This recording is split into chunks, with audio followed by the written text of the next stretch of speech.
Learn anything? Yeah, the more you look at Virginia, the more you realize they're a great club, and they can get left-handed. They have the flexibility to be left-handed and right-handed against you. They started 5 left-handed hitters against the right-handed pitcher from Army. So just watching them on film, they're a great club. They don't make mistakes. They're very good at home, and it'll be a great challenge for our club, but certainly it's something our kids are looking forward to. I know they got 7 guys hitting over 300 in that lineup. What do they do well offensively with their style? Well, they're hitting over 300 in ACC play, and they're hitting over 300 for the year. I just think it's a really solid club. The other thing that jumps out at you is they don't strike out a ton, and they walk a ton. So they get the on-base component. They're a really solid club defensively, and the pitching part of it's just really solid. They really pitch to early contact, and is it 50 and 10? Yeah. Yeah, that's not an accident. There's reasons, there's components that build that process to allow that to happen, and certainly they've been dynamite at home. You feel like their ballpark plays to your strength, John, and your identity? Well, certainly you look at the numbers. Either one or two things is happening in their ballpark. Either the ballpark plays big or the pitching has been dominant in their ballpark. It's probably a combination of both. There's no secret that we're pretty comfortable in a bigger environment. I thought that hurt us a little bit at Florida State last year. But that's part of being a good ball club, is adapting to your environment. And I think our kids, I think they're very aware of the ballpark. And, baseball is one of those really tight-knit communities where our players, because of the people they've played with and against and their friends in the baseball community, they probably know a lot more about that ballpark than we do, because they're constantly texting, tweeting, their friends, talking to their friends. Any thoughts of pitching plans at this point, are still evaluating? Yeah, I'm not really ready to commit to that, but I'm anticipating that Kendall will start game 1, just looking at the matchup and on film. I would anticipate it'll be Kendall, but we're not going to pull the trigger on that quite yet, just because we don't have to. But that's probably the direction we'll go. Just part of that. At this as being a best of 3, you don't approach this like a series. Everybody's available. Yeah, everybody's available for sure. But certainly, things change from week to week. Who's hot in your lineup, who's hot on the mound for you.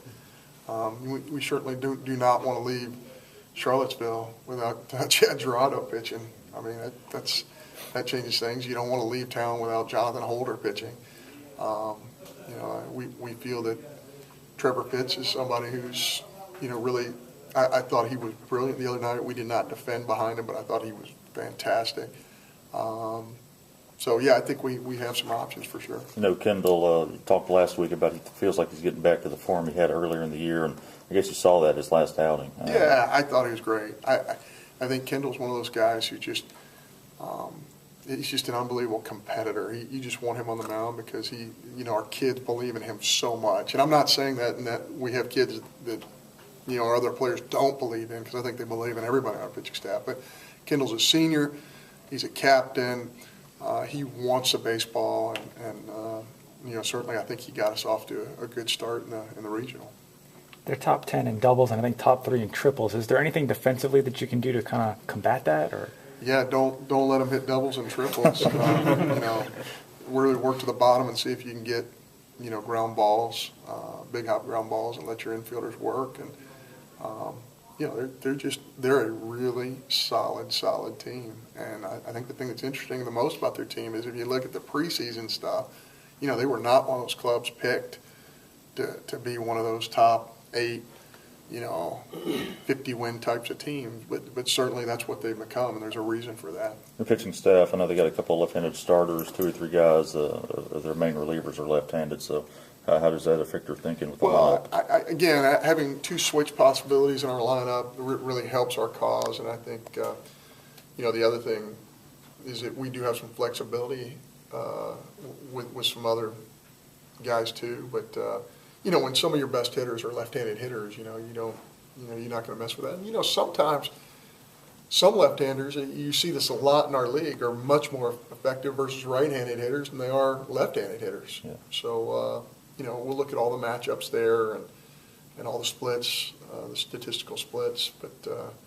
this is that time of year where statistical analysis sometimes, it can drive you crazy because it just, you pitch to that, you plan for that, and then all of a sudden it doesn't play out that way Yeah. because of adrenaline, because of, the nature of this part of the season.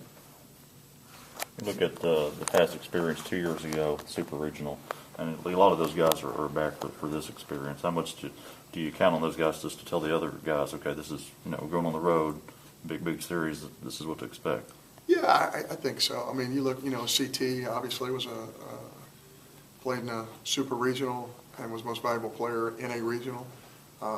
Certainly Frazier was there. I mean, you're right. We have a lot of components, a lot of kids, Kendall Graveman, who were on that team that lost in Gainesville, and I'm sure that left a bitter taste in their mouth. And, more than anything, I don't think it's the negative of the past. I think it's the positive of, Omaha is 2 games away. Yeah. It's 2 wins away. We're going to do everything that we possibly can to try and win 2 games, and so is Virginia, and so are the 16 other teams that are still playing baseball.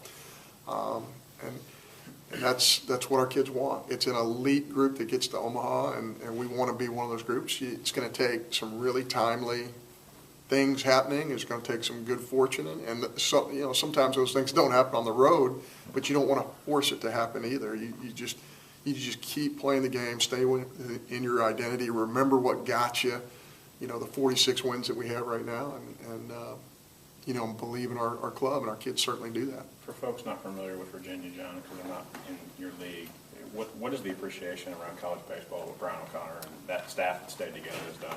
Yeah, I think they've done a great job, and one of the things I always look at is, because I went through this at Kentucky, I look at a roster, and they've done it with northern kids, and people who are really arrogant, from the deep south or from the West Coast. They think that all the great players come from the deep south or Florida or Texas or the West Coast. Boy, is that not the case. I mean, Brian's done a great job and his staff of getting great players from the northeastern corridor of the United States, and they're really good players, and there's no question those kids can play. And I think they've had a plan all along, and they've stayed with their plan, and they've been very successful with that. So I'm a big fan of what they've done. I think sometimes, and you look at the latitude or the longitude of Virginia and Kentucky is very similar, and you can say, man, I gotta have deep South players to compete in a Southern league, or I gotta have West Coast players. I gotta have this or that. The bottom line is you need players that fit with what the identity of your club is, and that I'm a huge fan of what they've done up there. They have an outstanding program. Given what how your preparation 2 years ago for the Super Regionals, now you're preparing for this one, how many similarities between the preparation and the thing you tweak, knowing what you know now?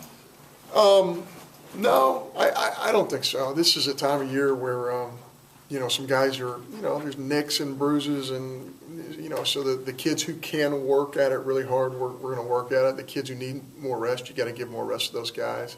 It's important to get in the weight room at least a couple of times, which is something we're going to do. It's important for them to, believe it or not, it's more difficult when school's not in session because their kids have so much more time on their hands. So, I mean, their days are so structured when school's going on. So, we have to structure the days a little bit more for them. But you want them to have some time off. This is a fun time of year when you're doing nothing but playing baseball. And, there's only 16 teams left in the country. It's a pretty fun time. I remember experiencing that as a player, even though it was 162 years ago, right, Jonathan? I remember that. That's a pretty cool feeling. Draft also coming up. What kind of day is that for the program and you as a coach? Well, I will tell you this. Yesterday, I'm trying to remember the exact number. It was in the number of either 40, a combination of phone calls, text, asking me what time we were leaving tomorrow. And Coach Cohen is so smart that he could not figure out why everybody wanted to know what time we were leaving and what time we were landing. And then it struck me that the amateur draft was Thursday night. So I think we're leaving around 3:30, and there was some debate as to whether we were going to be on a plane during the beginning of the draft on Thursday night. And I think we get in at something like 6:45 or 7 o'clock, somewhere thereabouts, Eastern time. But that's how much I've thought about the draft, is I could not, even though all the clues were presented to me, I could not figure out why everybody was asking me that question. But certainly I think our kids' priorities are in the right place. I think all of them are really interested in doing everything we can to try and win a super regional against a great club. And those were players or family members or whoever? I mean, who was texting you? Scouting community. People, everybody who has my number, which is everybody, including every one of you guys. So, yeah.